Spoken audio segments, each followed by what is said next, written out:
1. You will hear a new student on a short summer course getting information from the college receptionist. First, you have some time to look at questions 1 to 5.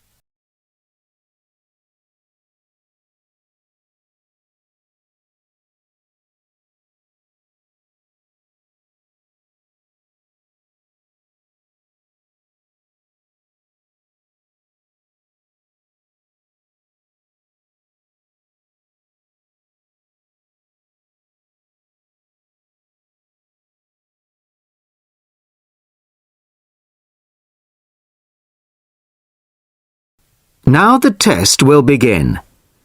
You should answer the questions as you listen, as you will not hear the recording a second time. Listen carefully to the first part of the conversation and answer questions 1 to 5. Sorry to keep you waiting. Okay, here's the information you need. On the first page, there's some info about the college, the facilities, the courses on offer, etc. Then, on these blue pages here, there's an outline of the social activities. You see there, okay? Yes. Now, this part of the booklet here, the yellow pages, that's the main program starting at 9 a.m. tomorrow. 9 a.m., okay. So all the new students will be gathering in Herville Hall at 9 o'clock. Sorry, where? Herville Hall. I'll spell it for you. It's Hervill and then Hall for hall, of course. It's the big white building by the entrance. Okay, I've seen it. Right. Anyway, you'll be in there for an hour. First, the Director of Studies will explain the various courses we offer and the requirements for them. Then for the second half hour, the social organiser will tell you more about the social program and Saturday excursions. Is that all clear? Yes, I think so. Then where do I go after that? Yes, okay. After the talks in the hall, there's a break. And then at 11:15, go to classroom 4 to have a placement test. 11:45. This placement test is to find my level in English? Exactly. Then, after the test, all the new students are invited to a special welcome lunch. In the cafeteria? No, not for the welcome lunch. It's in a restaurant near the school, an Indian restaurant. Oh, okay. I don't think I've ever tried Indian food. Do you like spicy food? Yes, I do. Then you'll love Indian. Before you hear the rest of the conversation, you have some time to look at questions 6 to 10.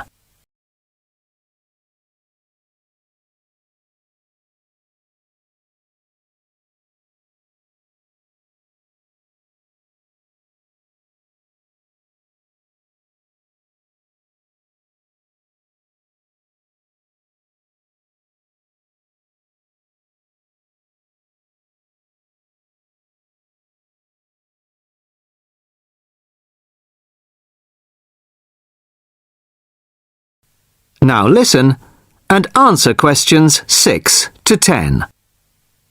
So, where's the Indian restaurant? Don't worry, it's really easy to find. Have you got that map I gave you? This one? Yes, that's it. See here, the main entrance to the school? Yes? Well, don't go out of there. There's a smaller entrance here, round the back.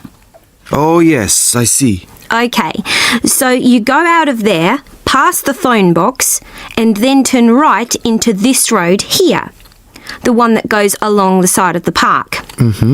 You'll see a supermarket on the left, and then it's just after that on the right.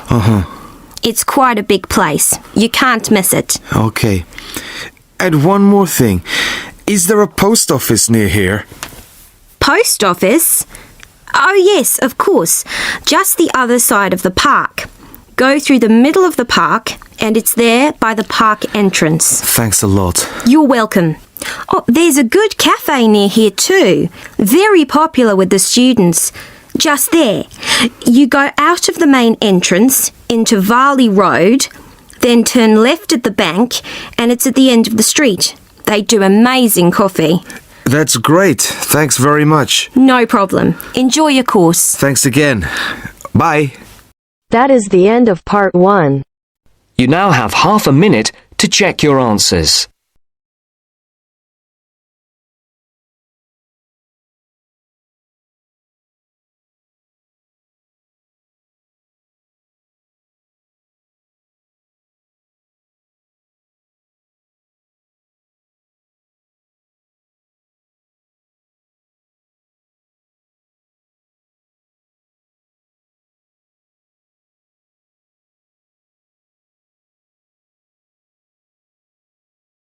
Now turns to part 2. Part 2. You are going to listen to a radio program on sleep deprivation. First, you have some time to look at questions 11 to 15.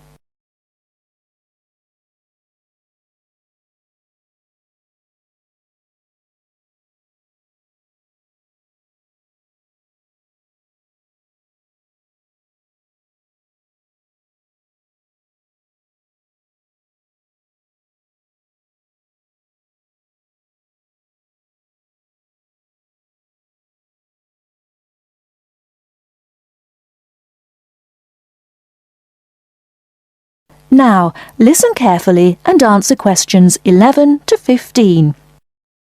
With us in the studio today are Dr. Peter Collins, a senior lecturer in the Department of Psychology at the University of Chicago, and Helen Gardner, the author of the book Deep Sleep. They've come to our studio to discuss the effects of sleep deprivation and also give some tips to the sleep deprived on how to deal with the problem. Welcome to the studio, Helen and Peter. Now, Peter, what are the reasons for sleep deprivation and how can it affect our lives? Well, the research into sleep deprivation started in the late 50s and has been going on ever since. Many researchers link sleep deprivation with electricity, television and computers, which have enabled humans to work 24/7. Before electricity was invented, people's body clocks were synchronized with the sun's schedule, and the average time they spent sleeping was 8 to 9 hours a night. By 1975, that average was down to 7 hours, and today 1/3 of us sleep less than 6 hours a day. This leads to a condition called chronic sleep deprivation, which basically means going for extended periods of time with less sleep than your body needs. Chronic sleep deprivation can cause a variety of physical and psychological problems. At its most basic level, loss of sleep can make us more irritable and less efficient, and can affect long-term memory and concentration, which can result in more accidents. According to the latest research into sleep deprivation is the main reason for 3% of plane crashes, 10% of domestic accidents, 20% of accidents at work, and 45% of all traffic accidents. Research into the physical effects of chronic sleep deprivation suggests more serious and significant long-term complications. Research from my university, the University of Chicago, has shown that sleep deprivation interferes with how the human body regulates insulin and sugar metabolism, which can increase the risk of diabetes. People who are sleep deprived have weakened immune systems and are more prone to viruses and other kinds of infections. People who don't get enough sleep have cognitive problems or difficulties processing and assimilating new information. Lack of sleep affects long-term memory and slows down such abilities as judgment and reaction times. Some researchers link sleep deprivation with obesity, indicating that sleep disorders and eating disorders are often linked. Before you hear the rest of the talk, you have some time to look at questions 16 to 20.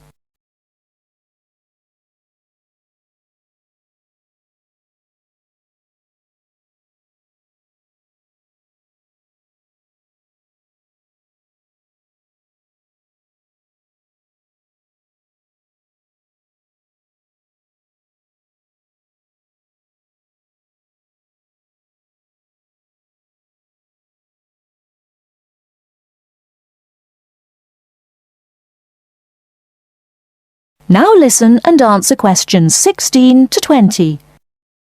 Helen, you've done a fair amount of research for your recent book on helping people deal with sleeping problems. Could you give our listeners some tips on managing their sleep? Well, if you spend several hours a night tossing and turning in bed, trying to fall asleep, you first have to find out how much sleep you need. To do so, you'll need to try and sleep 6 to 9 hours a night. Set aside 3 days for the experiment. It's best to do it on a long weekend or a holiday to ensure it doesn't get interrupted. During the experiment, you should go to bed at the same time every night and give yourself 6, 7, 8 or 9 hours of sleep.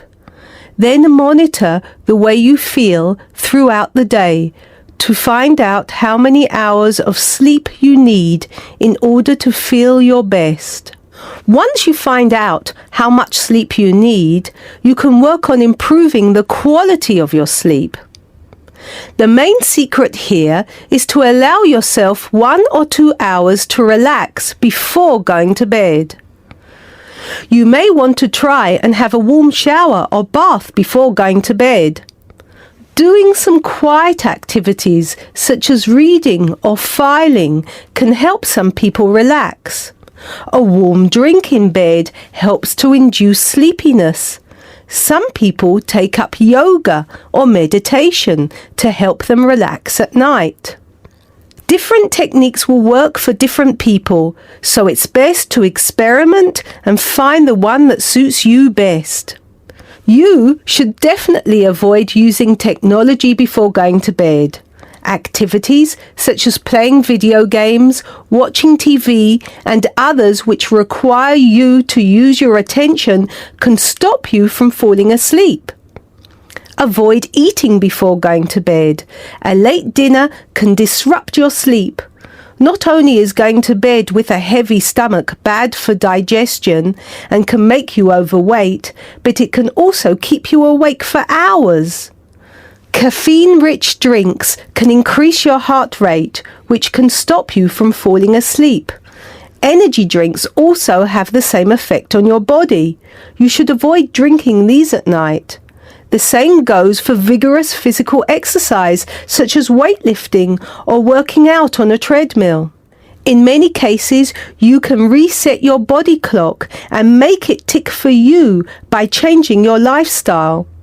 If your sleep deprivation is severe, it's always best to seek professional advice and get an appointment with your doctor, who might prescribe you sleeping pills. Thank you, Helen.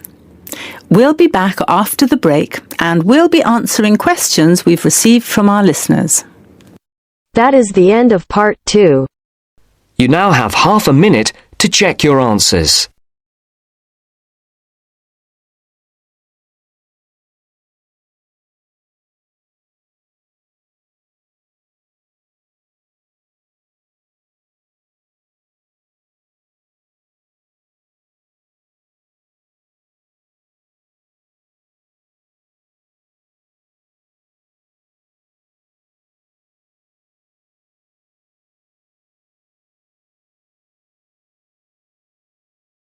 Now turns to part 3.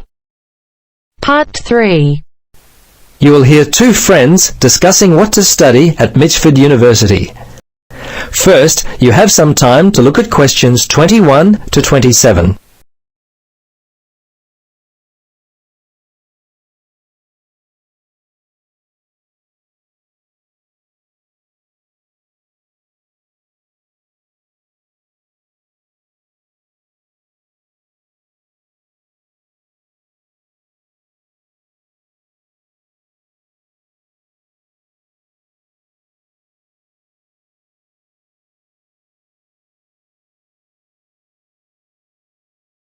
Now listen carefully and answer questions 21 to 27. Hello, Gloria. Hi, Paul. I just heard that you're studying psychology this year. At the moment, that's true, but to be honest, I'm not sure exactly what to study. You're in your third year at university. Do you have any advice for me? Well, it's a difficult question for me to answer, but I do have some ideas based upon my personal experience that may be of help. Anything would be helpful at this point. I'm feeling a little worried about what I should do. Well, there are a few things that I would recommend. Firstly, ask yourself, what do you really enjoy studying? For example, maths, English, science? This will help you decide what course you should do. The university handbook lists all the courses available. You should take some time to look at it. A couple of my friends spoke with recent graduates of courses which took up a lot of time. Another thing which took a lot of time was an interview at the Dean of Academic Affairs office. They're always so busy there. Unless you've got a lot of time, I wouldn't bother with either of those ideas. Okay. Gloria, I understand there are some excellent publications that I can look at which will help answer my questions. But the trouble is, I'm having a real hard time locating them. Do you know where I might be able to go? Yes, I encountered this very same problem when I was deciding on what to study. I managed to locate a few excellent books that really helped me to decide what was best for me. Now, some of the details will be a little inaccurate. That's no problem. If you could just remember the titles, I'll be able to look them up at the university library. Now, let me just get my pen. Okay, ready? All right. The first book I found was What Should I Do? It was written by Paul Smith, and I believe it was published in 2000 by Smith Brothers. I think this was the best book I read, although Judy Newton's Choosing University Courses was also an excellent help for me. Can you remember what year that one was published? Let me see. Most of the books I read were published around the same year, 2000, I think. I can't remember who published it. I think it was Printers Limited. You'll have to check that one out yourself. No problem. This is just what I've been looking for. Anything else you could recommend? Yes, there was one other book which I remember because my cousin works for the publishers Brown and Tate. He started there in 2002. Anyway, the book's called Surviving University and was written by Julie White. It's an excellent book which came out in 2004. I certainly recommend it. Before you hear the rest of the conversation, you have some time to look at questions 28 to 30.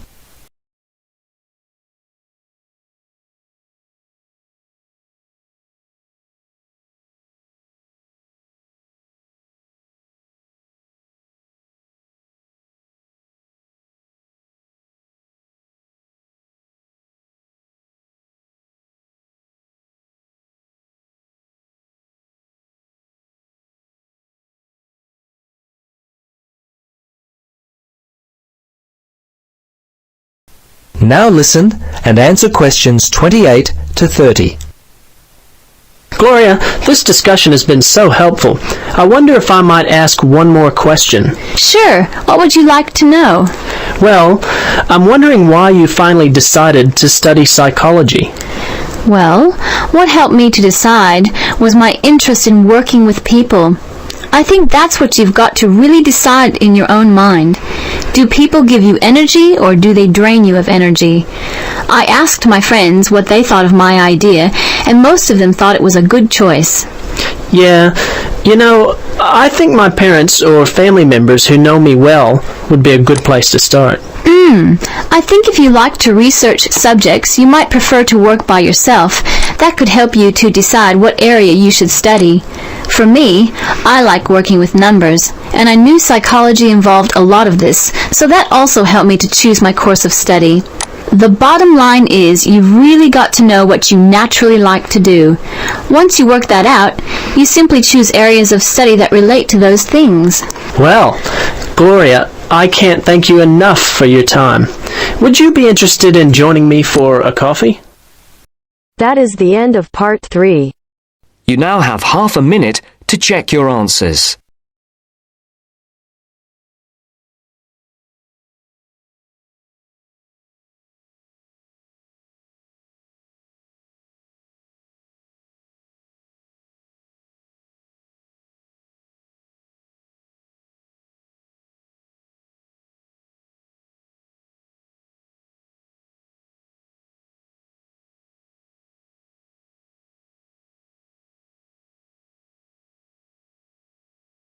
Now turns to Part 4.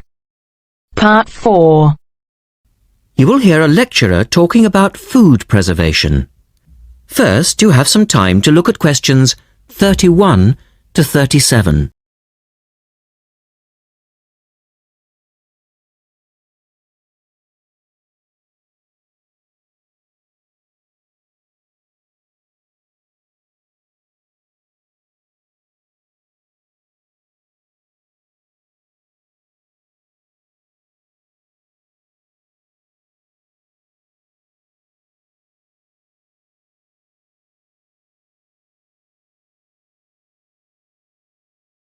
Now listen carefully and answer questions 31 to 37. In today's lecture, I'd like to look at the topic of food preservation and start by asking the obvious question, why do we need to preserve food? Well, apart from keeping it fresh for our daily needs, many foods, such as fruit and vegetables, are only available at certain times of the year. So if we want to be able to eat these foods all year round, we need to preserve them. We also need to preserve food for export overseas to make sure that it doesn't perish in transit. And lastly, we need to be able to preserve food for when there are food shortages. There are a number of methods of preserving food which involve both high and low temperatures, chemicals, irradiation, and drying. Let's have a look at these in turn. In the 1870s, the French scientist Louis Pasteur showed that microorganisms in food could be destroyed by raising the temperature of the food, a process now known as pasteurization. This involves heating milk to just 65 degrees Celsius for 30 minutes. A new method, the ultra-high temperature, or UHT process, involves heating milk to 150 degrees Celsius for 3 seconds. The advantage of treating milk in this way is that it lasts much longer, though I tend to feel, and I'm sure many of you would agree, that taste is somewhat sacrificed in the UHT process. Tin cans were first used in the early 1800s to store and preserve food. Just as they are now, the cans were tin-plated steel containers, and the process had the advantage of being cost-effective. Unfortunately, however, there were many early cases of food poisoning because the canning process was not fully understood at that stage. We now know the exact temperature and length of time each food needs for proper preservation, which has greatly reduced the risk of food poisoning. People living in cold climates often preserve food by burying it in the snow, and the Romans knew all about the advantages of packing food in ice. But for most people, this was not an option until the invention of the refrigerator in 1834. Today, however, refrigeration is the most important means of preserving food because the food stays fresh without needing to be treated. However, refrigeration requires an electricity supply, and unfortunately, if the power goes off, so does the food. A variety of chemicals can be added to food, and you'll find their names listed on the labels of cans and bottles. Salt is probably the oldest of all the chemical preservatives and was used by many ancient civilizations for many years. Sugar also acts as a preservative and is used to preserve jams in much the same way that vinegar is used to pickle foods. Chemical preservatives are effective, but they do not suit all foods, and the processes involved are time-consuming. Another method of preserving food is by drying it. Most foods are 75% to 90% water, so if you remove the water, the microorganisms simply can't survive. When food is dried, it not only lasts a long time, but it also becomes much lighter, which is a big advantage, as this makes it cheap to store. Though some people argue that valuable nutrients are lost in the process. In the second part, the speaker describes the process of drying food. Look at questions 38 to 40.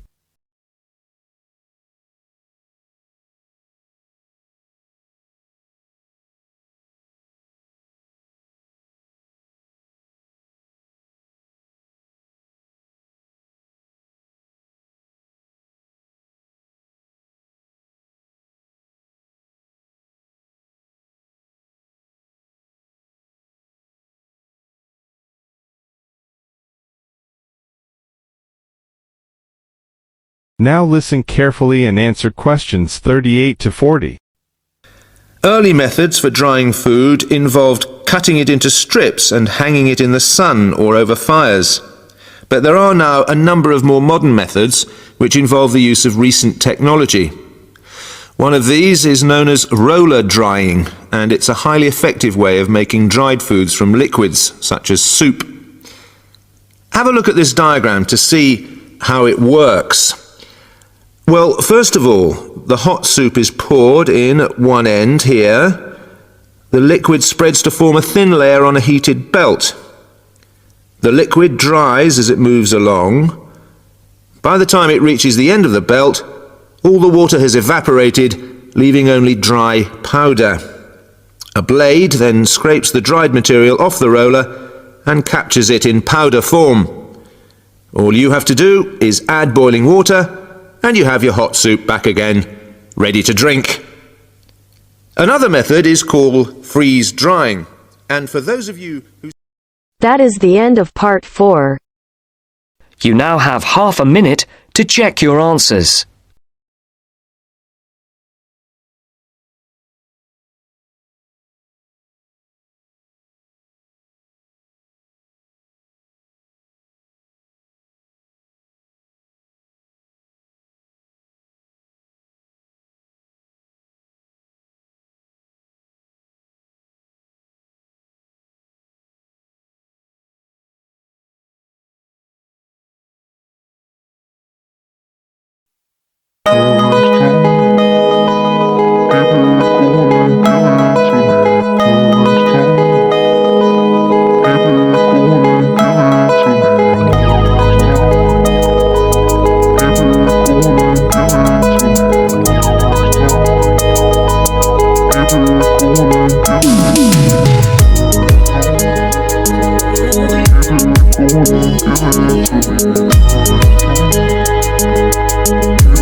Give it to me.